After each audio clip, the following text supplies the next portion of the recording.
예, 우리 오늘 함께 나눌 말씀은 창세기 2장 18절에서 25절까지 말씀입니다. 창세기 2장 18절에서 25절 우리 같이 한번 본문을 읽도록 하겠습니다. 저랑 한 절씩 교독하시겠습니다. 아멘.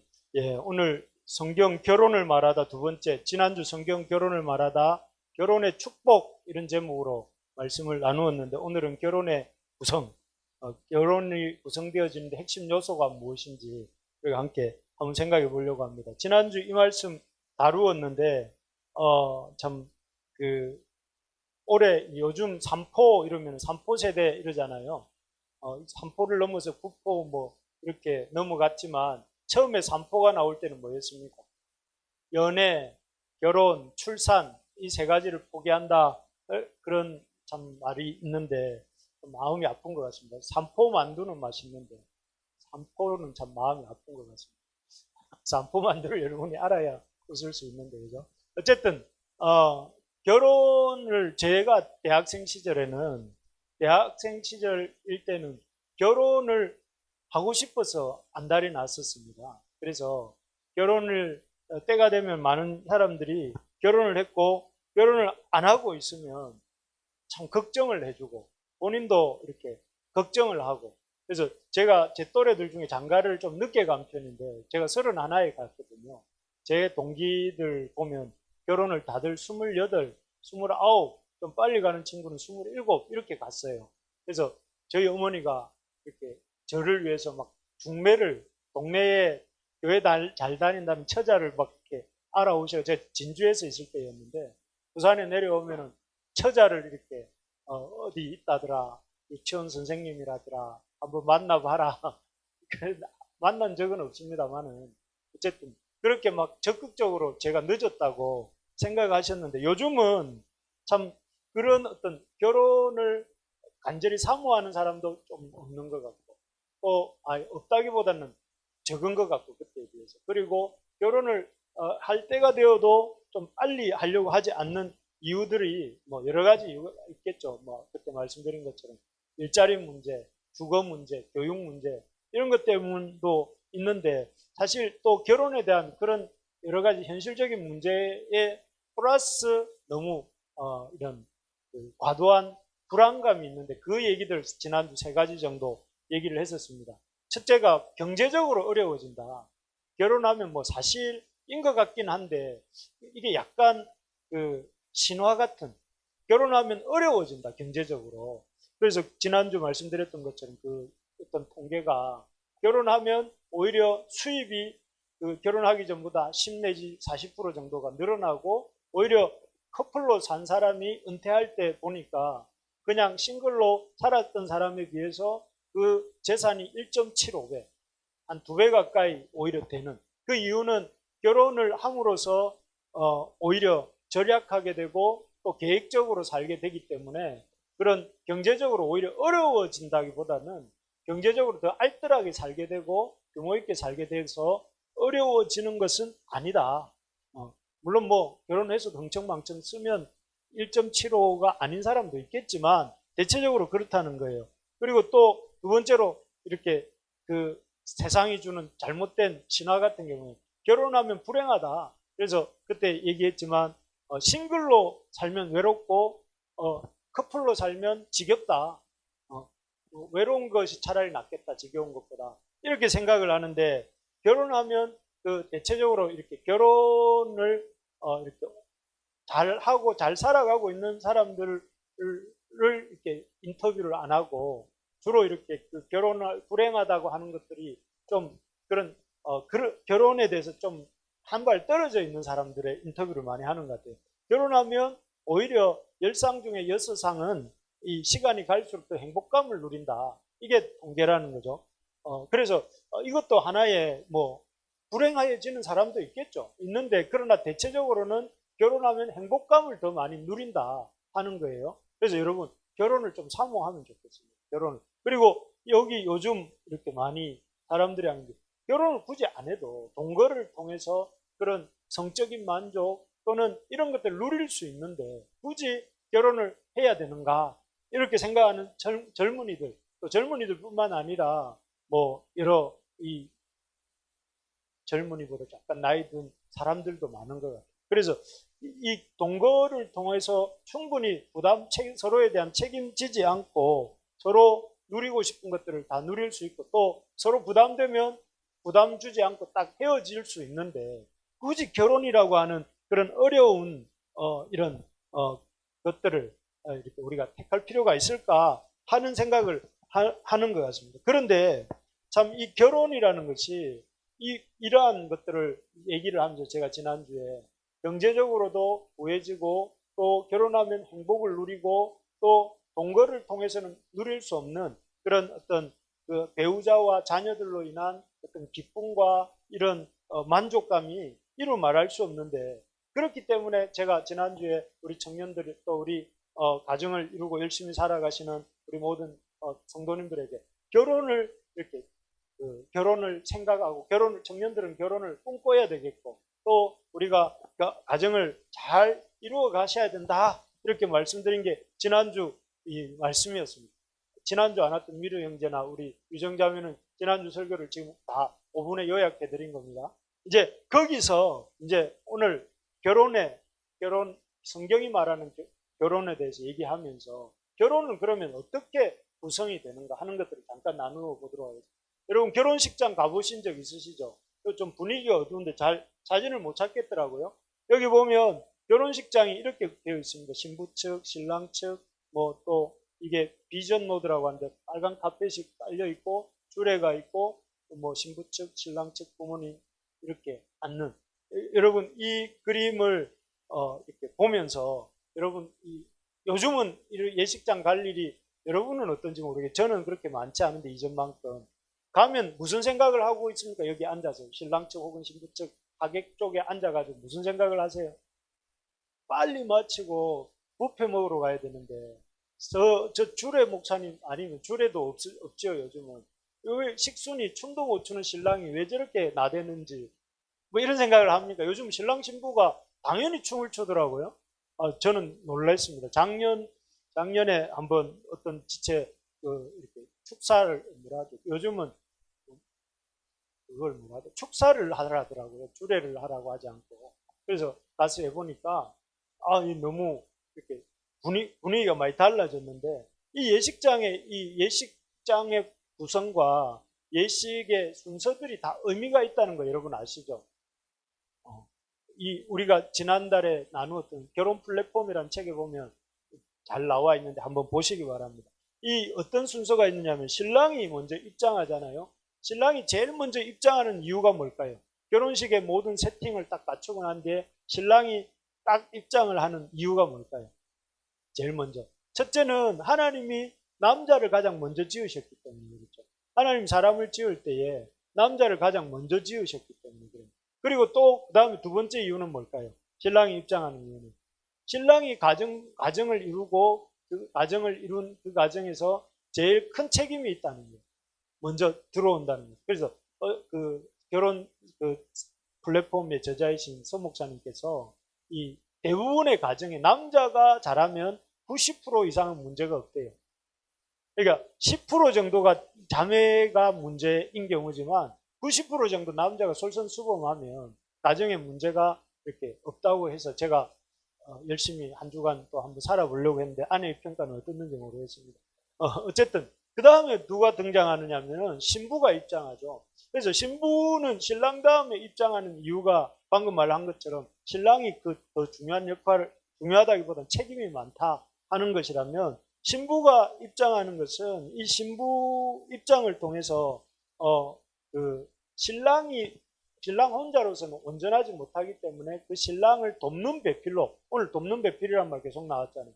신랑을 돕는 배필. 이 돕는 배필이란 말을 오해를 많이 하는데 이게 아제르라고 하는 단어라고 하잖아요. 히브리어로. 그런데 이 단어가 돕는 배필이라면 신랑이 주고 그 다음에 그것을 돕는 그 약간 보조적인 입장이 신부다 이렇게 생각하기 쉬운데 그렇지 않고 이 돕는 배필이라고 쓴 그 단어는 히브리어 단어는 원래 성경에서 보면 하나님을 가리킬 때가 많아요. 그래서 이스라엘 백성이 외국과 전쟁을 하다가 그 전쟁에서 아주 절대 불리한 위치에 처해 있을 때 하나님이 도와주시잖아요. 그때 쓰는 단어가 아젤이란다. 그러니까 이게 신적인 어떤 도움을 주는 그 경우를 가리켜서 이렇게 돕는 배필이란 말을 쓰는데, 그러니까 신부가 뭔가 돕는 배필이란 말은 신랑의 부족한 부분을 또 신랑을 보조해서 뭔가를 돕는 게 아니라, 사실 보면 성경에 우리 창세기 1장을 다는 안 읽었지만 보면 하나님의 형상을 따라 누구를 만들었다고 해요? 하나님의 형상을 따라 남자와 여자를 만들었다고 해요. 남자만 하나님의 형상으로 만들고 여자는 그 보조적인 형상이 아니고 남자와 여자를 하나님의 형상으로 만들었다고. 생육하고 번성하고 땅에 충만하라는 명령을 누구에게 주셔요? 남자와 여자에게 같이 주세요. 그 말은 남자는 좀 더 큰 역할, 여자는 좀 더 작은 역할이 아니고 다 같은 역할을 주셨는데, 주시는 걸 보면 신랑이나 신부가 신랑에 비해서 조금 약한 존재거나 보조하는 존재라는 뜻은 아니라는 그 얘기를 해드립니다. 그래서 어쨌든 신랑과 신부가 입장을 하는데, 이 입장을 할 때에 뭘 밟고 오죠? 여기 비전 노드라고 되어 있는 이 레드 카펫을 밟고 오지 않습니까? 이 레드 카펫의 의미가 뭘까요? 저게 화이트 카펫을 깔면 안 됩니까? 요즘 많은 예식장 가보면 화이트 카펫 돼 있잖아요. 어떤 때는 뭐 얻기도 하고 대리석 그냥 밟고 오기도 하는데, 원래 레드 카펫을 까는 이유는 이 결혼이 기초가 뭐여야 되는가? 하나님이 그 언약, 구약에도 언약을 맺을 때 뭘로 맺습니까? 그 짐승을 쪼개고 그 사이에 그 계약 상방이 지나감을 통해 가지고 계약이 이루어지잖아요.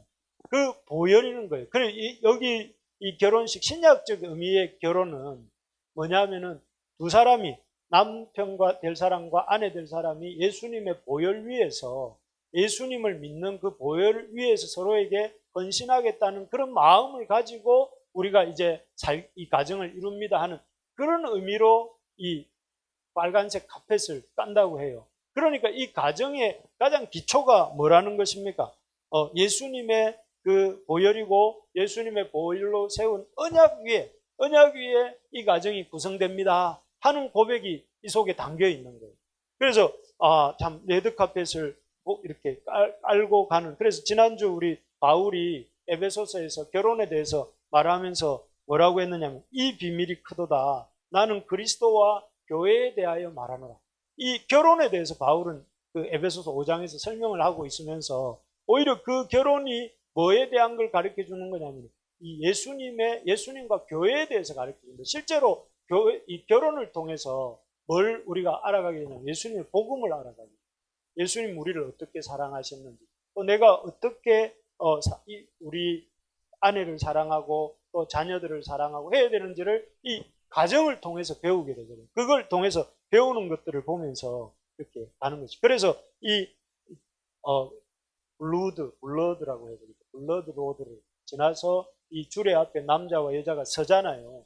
남자와 여자가 딱 설 때 부모와 그 신랑 측과 신부 측 부모님은 여기 밑에 계시게 되는데, 왜 이렇게 두 사람이 딱 주례 앞에 딱 둘만 서게 될까요?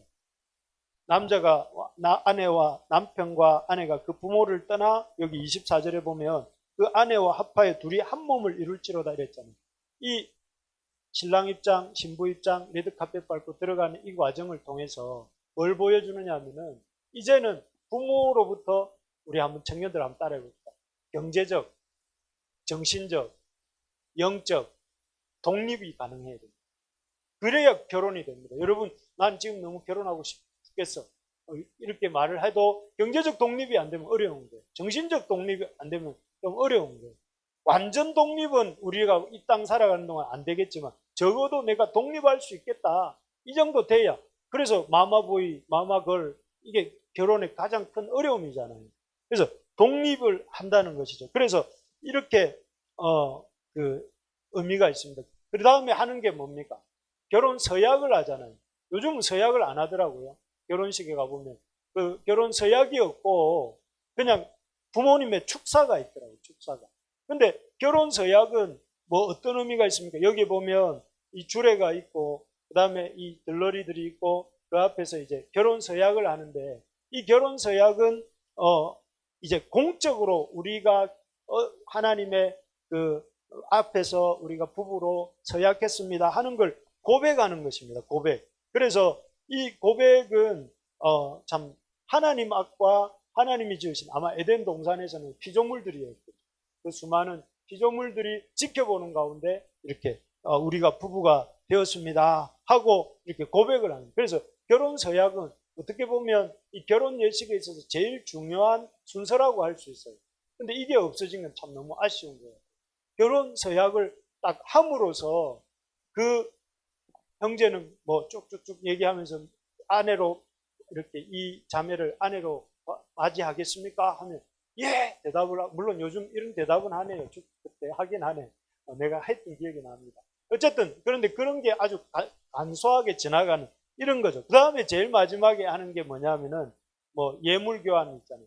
근데 반지를 주는 이유를 아십니까, 여러분? 반지는 보시면 알겠지만 이 반지가 이렇게 이어져 있잖아요. 끊어진 게 없잖아요.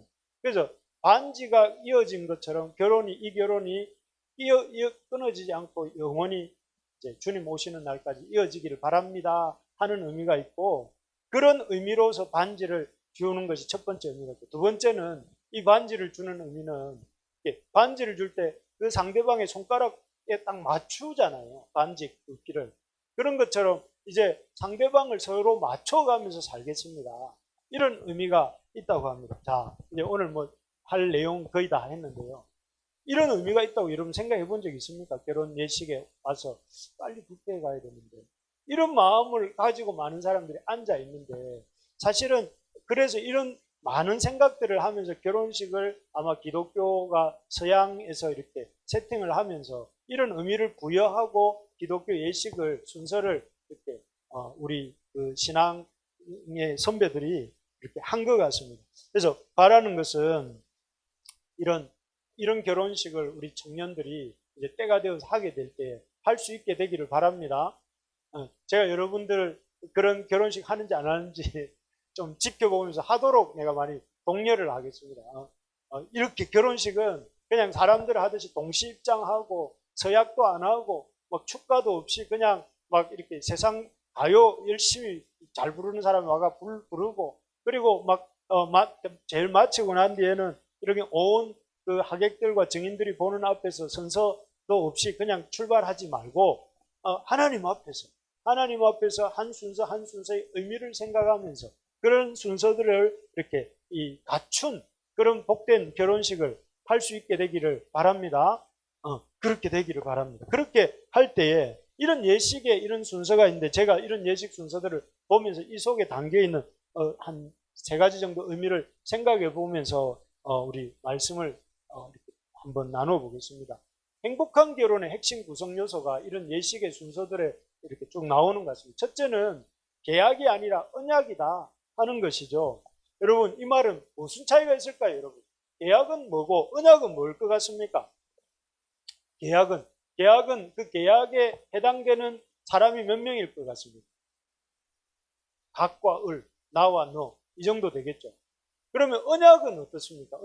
언약도 뭐 하나님과 아브라함 사이에 언약을 맺었다 할 때 하나님과 사람 이렇게 되는데, 결혼 언약은 하나님과 아담과 하와가 이렇게 하나님 앞에서 약속을 하는 것을 결혼 언약이라고 하고 있는데, 그래서 이 언약은 하나님과 사람 사이에 이루어지는 거죠. 하나님과 남자와 여자 사이에 세 존재가 같이 함께 이루는 것이 결혼 언약입니다. 그래서 여러분 오늘 본문에도 보면 하나님이 결혼식에 제일 먼저 최초의 결혼식에 제일 먼저 등장해 계신 분이 누구죠? 하나님이 먼저 계셨잖아요. 그리고 그 하나님이 아담을 만드셨잖아요. 아담을 만드시고 아담이 혼자 이렇게 이름을 짓고 있는 이걸 보시고 이렇게 안타깝게 여기시면서 돕는 배필이 없다는 것을 안타깝게 여기셔서 아담을 잠들게 하신 후에 누구를 그 갈빗대로 하와를 만드셔서 이 아담에게 데리고 오시지 않습니까? 그래서 그 두 사람을 하나님이 직접 맺어주시고, 그리고 그 둘을 모든 피조물들을 증인으로 세운 가운데 하나님 앞과 피조물들 앞에서 공적으로 이렇게 이 부부로 세워주시는 게 최초의 결혼식의 모습입니다. 여기서 보면 이 결혼의 중요한 요소가 뭐냐면, 결혼이 사적이고 개인적인 약속이 계약이 아니라 하나님이 개입하시고 하나님과 남자와 여자와 여러 증인들이 함께하는 그런 공적인 언약이다 하는 것이에요. 그러니까 이 차이는 뭐냐면은 계약이라면 A와 B가 각과 을이 서로가 뭔가 그 계약 조건이 안 맞으면 서로 이렇게 그 계약을 약속을 철회할 수 있는 게 계약이잖아요.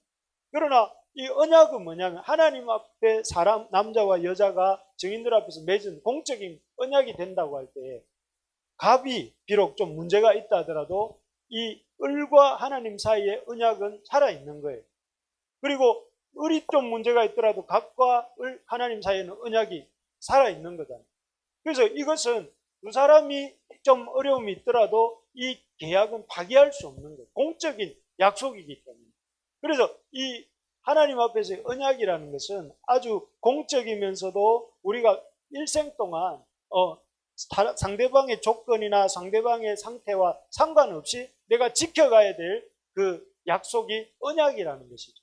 무슨 말인지 알겠습니까? 그렇기 때문에 이 언약을 계약이 아니라 결혼은 언약이라는 사실, 사람이 할 수 있는 계약들 중에 가장 고귀한 계약이라고 할 수 있겠죠. 하나님과 또 상대방을 앞에 두고 하는 언약이기 때문에. 그래서 우리가 참 결혼을 이런 사적 계약이 아니라 하나님 앞에서 또 하나님을 주인으로 모시고 남자와 여자가 언약하여서 그런 이렇게 맺어지는 그런 것이다 하는 것을 여러분 마음에 새기기 바랍니다. 그래서 결혼은 여러분 이 아주 신성한 것이고 그런 의미에서 여러분들이 하나님 앞에서 이 결혼을 잘 생각을 하고 또 그렇게 좀 이렇게 그렇게 언약을 중요하게 생각하는 언약과 계약의 차이를 아는 형제를 만나게 되기를 바라고 또 그런 차이를 아는 자매를 만나게 되기를 바랍니다. 예. 그래서 좀 이렇게 저도 이렇게 이 대학 시절에 이걸 참 놀라웠던 것 같아요. 계약이 아니라 언약이구나. 내가 혼자 하는 게 아니고 남자와 여자가 둘이서 좋아서 하는 게 아니고 하나님이 계시는 게 이게 결혼이구나 하는 것들을 제가 이렇게 잘 청년 때 우리 선배님을 통해서 잘 배워서 저도 여기까지 올 수 있었던 것 같습니다. 그래서 여러분들도 꼭 이런 계약이 아니라 언약이다 하는 사실을 우리 청년들 잘 마음에 새기시기 바랍니다. 두 번째 여기 보시면 상대방, 내 중심이 아니라 상대방 중심. 아까 반지 얘기했지 않습니까? 반지의 제왕이 아니고 반지를 뭐라고 했습니까? 반지의 기능은 이 끊어짐 없이 계속 되겠습니다. 계속 이뤄가겠습니다. 이런 의미가 첫 번째가 있고 또 하나는 뭐라고 했어요? 서로 맞추어 가겠다. 그래서 여기 보면 결혼할 때 예수님이 하나님이 아담에게 데리고 오신 그 하와는 돕는 배필이라고 했잖아요. 돕는 배필이라는 것이 사실은 하와에게만 주어진 역할은 아닙니다. 이 돕는 배필은 사실 아담에게도 주어진 역할이기도 해요. 아담도 누구를 하와를 도와줘야 되는 그런 배필이 되어야 되는 것이죠. 그래서 앞에서도 말씀드렸지만 우리 이 단어는 구약 성경에서 그냥 열등한 어떤 존재가 에게 주는 그런 의미로서 돕는 배필이 쓰여진 것이 아니라 하나님이 이스라엘 백성을 위기에 처한 이스라엘 백성을 건지고 구원할 때 그 하나님에 대해서 이렇게 호칭하기를 돕는 배필, 돕는 자, 아젤 이런 뜻으로 썼다는 거예요. 그래서 그런 의미에서 이 아젤 이런 단어가 우리한테는 굉장히 내가 상대방에게 맞춰주는 존재로서 결혼을 생각을 해야 된다. 보통은 결혼을 생각하면 결혼의 듀오 뭐 이러면서 그런 회사들에서는 어떻게 합니까? 그런 회사들에서는 조건을 가지고 이렇게 짝을 찾아주잖아요. 내가 만족할 만한 조건, 연봉 얼마, 뭐 얼마, 직장 어디 이런 걸 하지만 성경이 말하는 것은 내가 그 사람으로부터 받을 도움을 생각하는 것이 이전에 내가 돕는 배필로 상대방에 맞추어주는 존재가 돼야 된다 하는 것을 말합니다. 그런데 사실 아담과 하와가 이렇게 돕는 배필로 서로를 이렇게 바라봐야 되는데 잘 못한 것 같아요. 그래서 아담이 어떻게 했습니까? 아담이 하와가 뱀에게 유혹을 받아서 선악과를 이렇게 따먹게 될 때에 아담이 뭐 하고 있었을까요? 원래 아담은 뭐를 해야 됐을까요? 그 하와가 선악과를 따먹지 못하도록 하나님께서 이 모든 것을 우리에게 먹으라고 하셨지만 이것은 먹지 말라 하셨습니다. 이것은 먹으면 안 됩니다. 자매님, 하와 자매님 하면서 이렇게 말을 해줬어야 되는데, 근데 보면 거기 분명히 우리가 복수로 되어 있거든. 너희가 그것을 먹는 날에는 눈이 밝아 하면서 뱀이 하와에게 하고 있는 말이 복수로 되어 있는 걸 볼 때 주로 듣는 대상은 하와였지만 그 옆에 아담이 있었던 거죠. 너희가 이렇게 표현하는 걸 볼 때. 그렇다면 아담이 말렸어야죠. 근데 안 말린 그것이 잘 못 도운 거죠. 아담이 하와를 잘 못 도운 것이고, 하와는 또 그렇다면은 이 자기가 뱀의 유혹에 넘어가서 그 선악을 알게 한 나무 열매를 먹었다면 거기서 그쳤으면 좋았을 텐데 그걸 가지고 또 아담에게 주잖아요. 그래서 아담이 하나님이 하지 말라고 하신 말씀을 범하는 이렇게 지키지 못하도록 일조를 해요.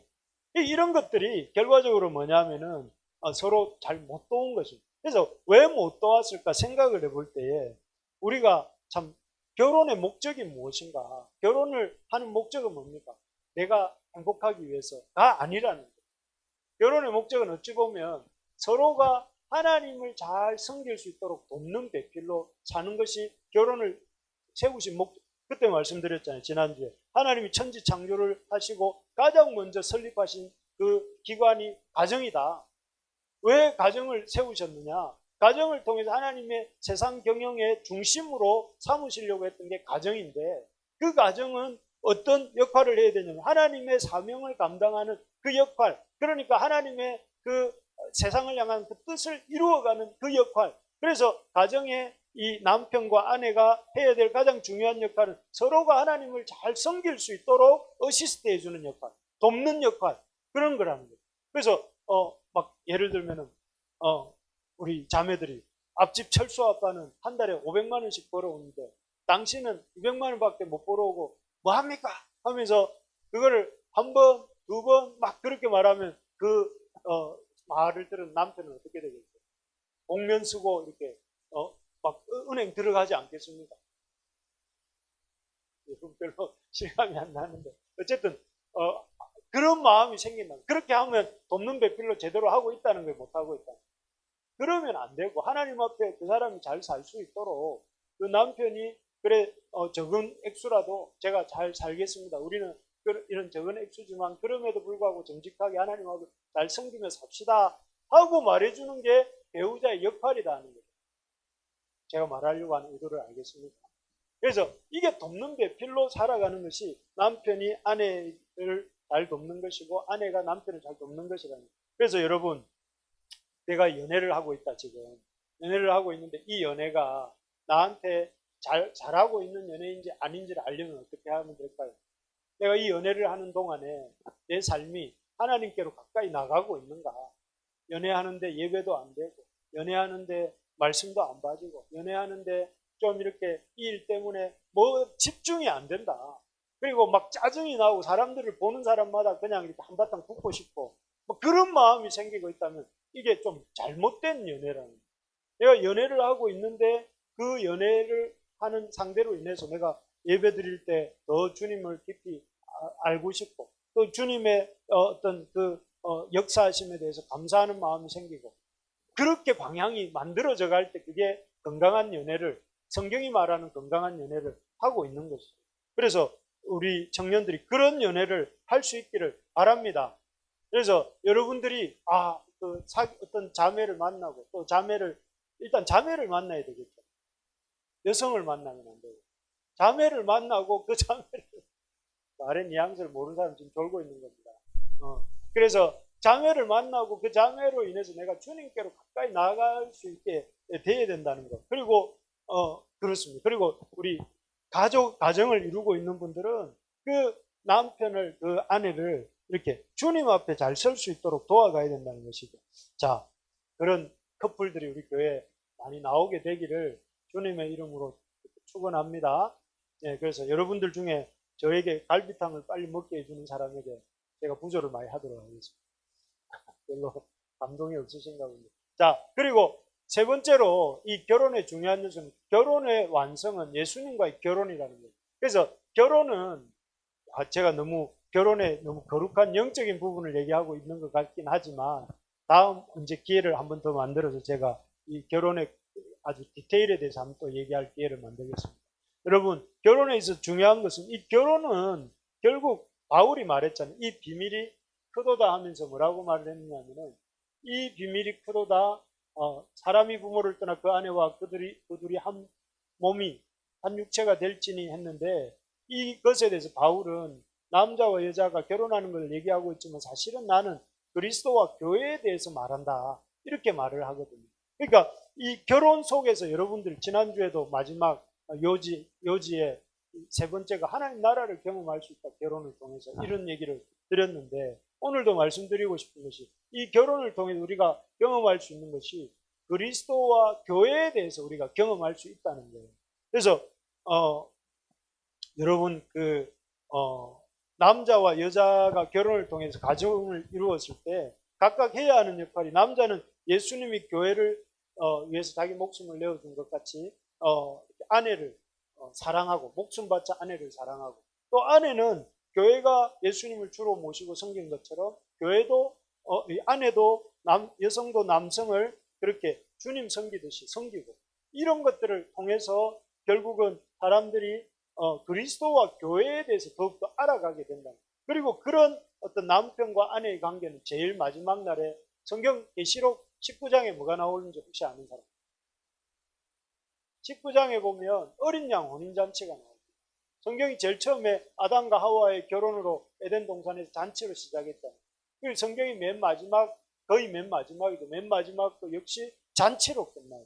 어린 양이 신랑이고 우리는 그 신부가 되어서 주님과 만나는 거예요. 주님과 결혼하는 그 자리에 들어가는 결혼으로 이렇게 마무리가 되거든요. 그래서 어린 양 혼인잔치로 이렇게 마무리가 되는데 이 가정이라는 것도 우리가 이 땅에서 경험하게 되는 가정이라는 것도 영원한 것은 아니에요. 이 땅의 가정에 우리의 진짜 남편은 누굽니까? 예수님이죠. 예수님. 우리의 이 땅의 남편, 이 땅의 아내는 우리의 원가정의 그림자예요.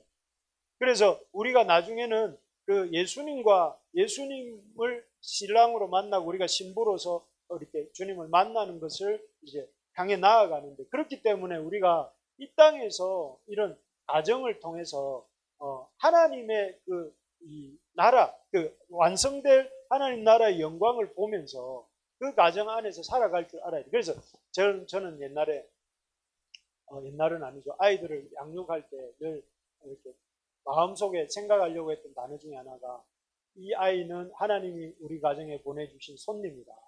이런 마음으로 늘 그런 생각을 한 건 아니지만 적어도 그런 마음. 그리고 내 아내를 아내라고 보기 이전에 자매라고 보는 하나님 그러니까 예를 들어서 아내라고 보면 내가 이렇게 좀 아내니까 이렇게 할 수 있지만 자매라고 생각을 하면 내가 이 교회 안에서 공동체 안에서 자매를 함부로 할 수 없잖아요.